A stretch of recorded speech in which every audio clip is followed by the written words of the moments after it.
Fast forward, any come over channel so I'll say AGH Politics Avenue. Podcast or training because make headlines. And a gym na IDB exo. And idiom young Daximonia, Meshok say young political highway. Na a lawyer Emma a year Ken Ofori Atta our organ has a lawyer Frank Davis. At me and drop a year breaking be ever a year Ken Ofori Atta a year in health condition.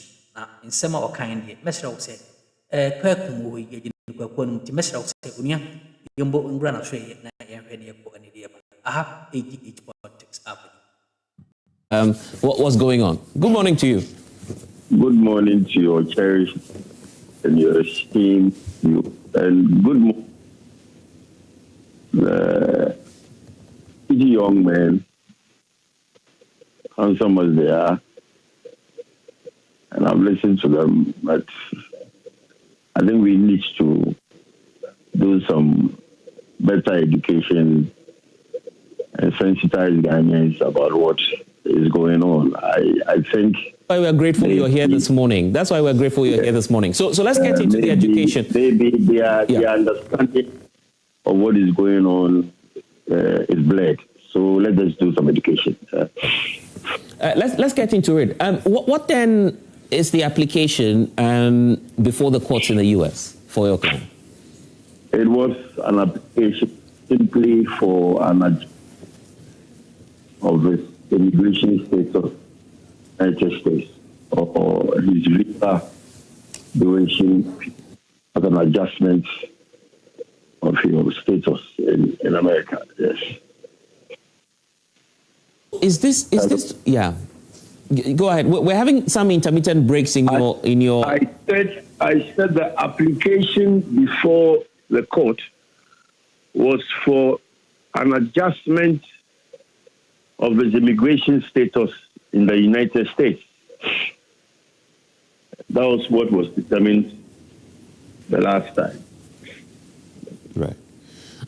Is that to suggest, just as you've heard from some of our in-studio audience, that he may not, your client may not be expressing any more interest to return, or these are two separate issues? They are two completely separate issues. The fact that Ken has been now granted permanent resident status in America does not in any way at all suggest that he cannot return to this country. So they should not be confused about what is going on. And there is no legal obligation on the part of Ken Kuyata to return to this country. If the office of the special or that general won't by Ken Kuyata in the criminal justice, they can do it. So this business of people pronounce Ken Kuyata, sorry, one of the young men said, I don't. Your line is not too audible, sir. We're still having some challenges here. But I'm talking for the right? Maybe. Lawyer Frank Davis, your line is not too audible. I don't know if it's because of where you are. Probably we try one more time. Hello. Yes, hello, that's a bit better.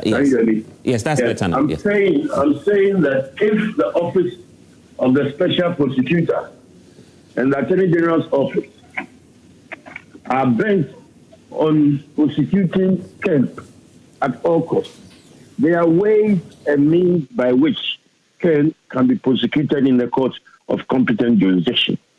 And it's a bit unfortunate. I heard one of the young men say something, which is frightening. Maybe his understanding of our criminal justice system is non-existent. Because an accused person is innocent until he's proven guilty in court. And the proof of his guilt is beyond reasonable doubt. And that is the burden of the prosecution. The accused person has no burden at all to prove his innocence. So for the young man to say that if he doesn't come to this country, it means he's guilty. That's really unfortunate. You see, when they come on radio, they should learn before they come and not put things in the public domain which does not help them. If he is charged with an offense, and this is the commentary people are running, would he be happy? Why do they want to condemn Ken in the court of public opinion before he gets his day in court? It's not right. It is not right at all. So I believe that maybe after this, they'll be very cautious in what they say. Look, Ken Ofori has made himself available through legally permissible means. We have something we call the Mutual Legal Assistance Act. Now, when the Office of the Special Prosecutor said he wanted to interrogate Ken Ofori was on medical treatment in the United States, which was known to every Ghanaian. Ken Ofori did not leave this country in a vacuum. When he was leaving this country, he sought permission from the Chief of Staff. That should be on record.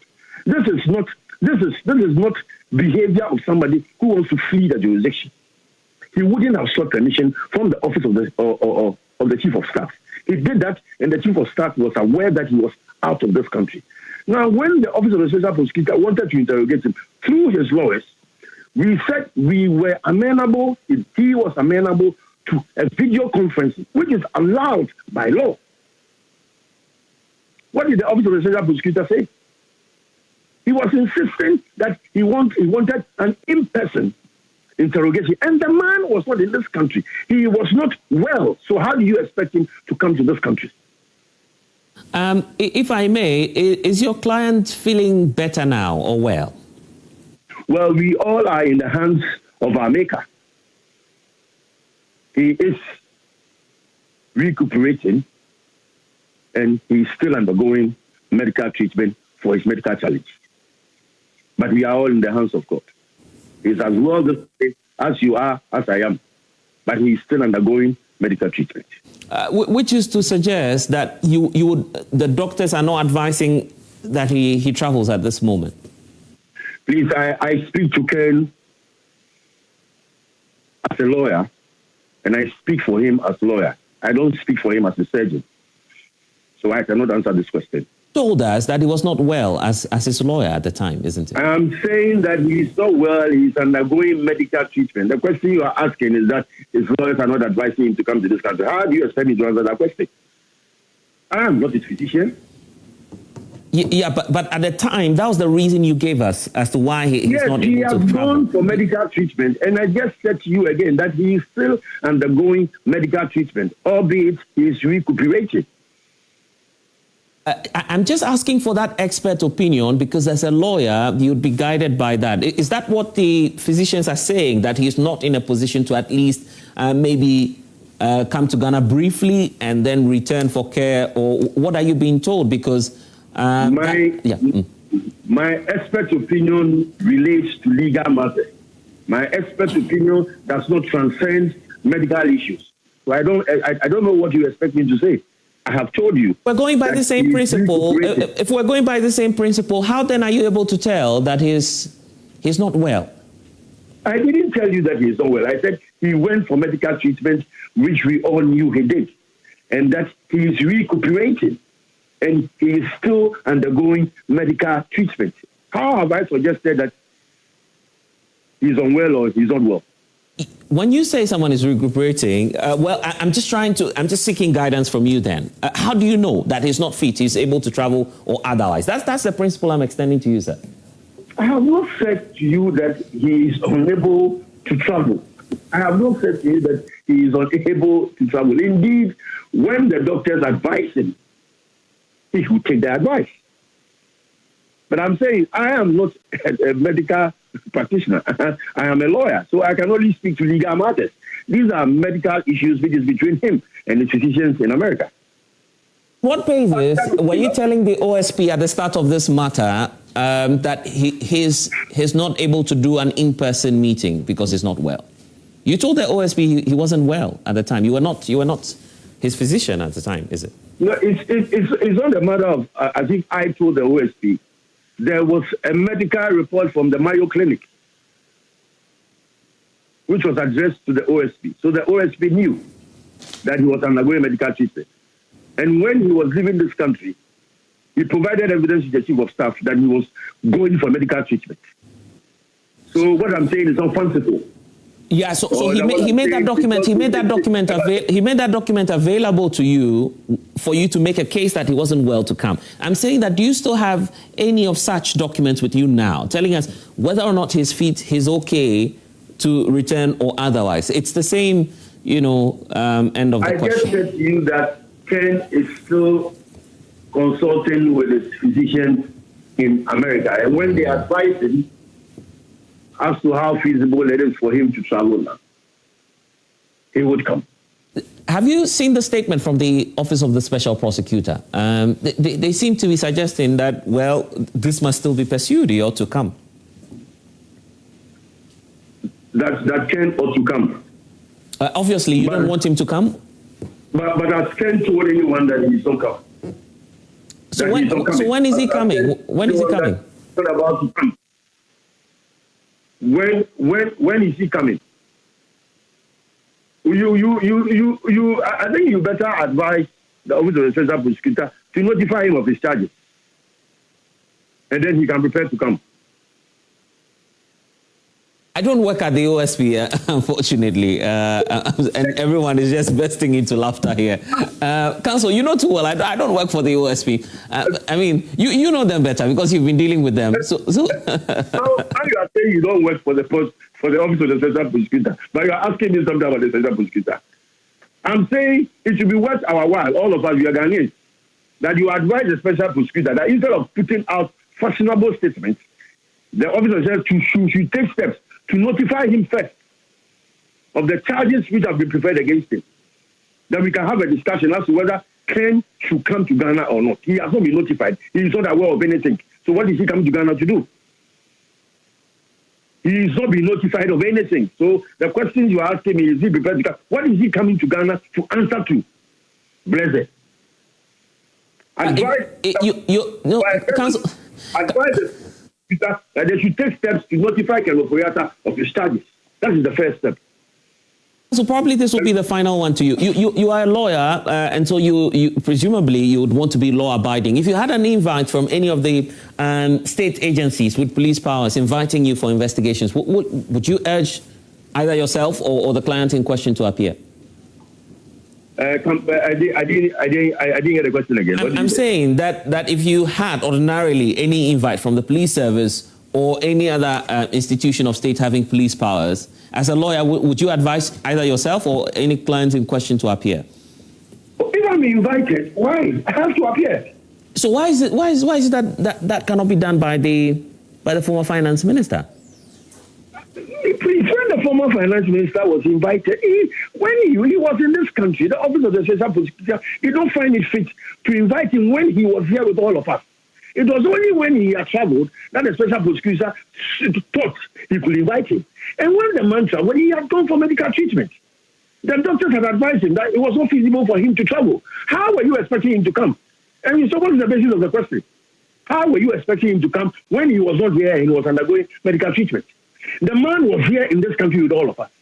The Office of the Special Prosecutor did not invite him for interrogation. It was only when he left that they thought they could invite him and make a fanfare out of it. If he was here and he had been duly invited, you think Ken will not go? Is it the first time Ken is being invited to answer to something? You think he wouldn't go? Why? Is he above the laws of Ghana? Hell no, he's not. And I have not said so anywhere that he is above the laws of Ghana. And when the invitation came, he was not available. And he made himself available, I've told you, through legally permissible means. The Mutual Legal Assistance Act. Well, I'm just being prompted that we have to wrap up the conversation because of time. But the final point will be that, have you seen the pictures of the Attorney General meeting some U.S. officials? So we understand that your client is on the table and that if successful, the U.S. authorities can or may extradite your client. Ken Ofori may be forced to come back home. Have you seen the pictures? Are you worried about that? What do pictures mean? I've seen Attorney General in his three-piece suit with, I think, Raymond Atta and a white tall man. I have seen the few of them. So he's coming for Ken.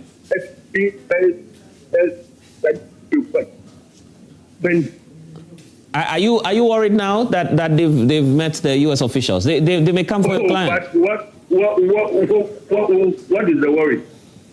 That the Republic of Ghana does not have a permanent representative in the United States, Ambassador Smith. looking after the concerns of Ghana. So what is the fight? In that get full in America. Ken is also in America. Ken is there with them, so but there is an extradition request. Or you don't know about that? I know too well. I'm just worried about your. Going to see if they're going to meet with some representatives of government. That did throw away the extradition request. That because they have met him. Ken is why?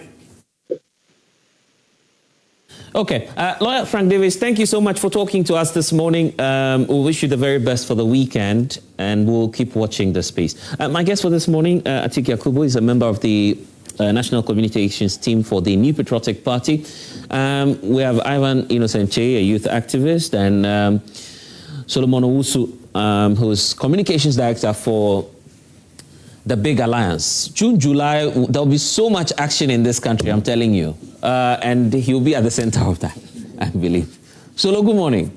That is a party waiting to govern the country. Oh, Ghana will be you mean UP or June, July action? Which one? No, we will bring all of them. June, July, February, March, November. Wow. Everyone is on board. Wow. Because that is the only way out. I mean, the other party is gone. The NPP is gone. Yeah. And so they are seeing the light. And it's good. So you've just heard from your good friend Frank Davis telling you that, I mean, it's not by force. Why are you forcing Ken to come? And what do you want him to ask? You see, I keep telling you that anytime you allow Frank Davis early morning, like he come to spoil the atmosphere, poison the atmosphere.